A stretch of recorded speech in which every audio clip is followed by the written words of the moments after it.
Welcome students. இப்போ இந்த problem பார்ப்போம். இந்த ப்ராப்ளம்ல பாருங்க, எல்லா நம்பர்ஸையும் ரூட்டுக்குள்ள கொடுத்துருக்காங்க. இந்த மாதிரி கொடுத்தா நீங்க எப்போதுமே ரைட் டு லெஃப்ட் சால்வ் பண்ணுங்க. ஓகே, இப்போ பாருங்க 169 ரூட்டுக்குள்ள கொடுத்துருக்காங்க. அப்போ ரூட் ஆஃப் 169 நம்மளுக்கு என்ன 13.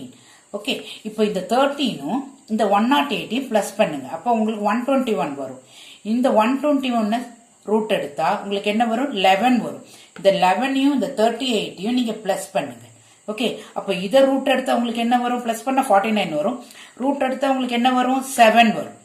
ஓகே, இப்போ இந்த 7 இந்த 57 நீங்க பிளஸ் பண்ணுங்க. பிளஸ் பண்ணா உங்களுக்கு என்ன வரும் 64 வரும். அந்த 64 ரூட் எடுத்தா உங்களுக்கு என்ன வரும் 8 வரும். ஓகே, இந்த 8யும் இந்த 8யும் பிளஸ் பண்ணுங்க. ஓகே, பண்ணா உங்களுக்கு 16 வரும். அப்ப அந்த 16 நீங்க ரூட் எடுத்தா உங்களுக்கு என்ன வரும் 4 வரும். சோ உங்களுக்கு ஃபைனல் ஆன்சர் இந்த சம்முக்கு 4. Okay students, educate to elevate.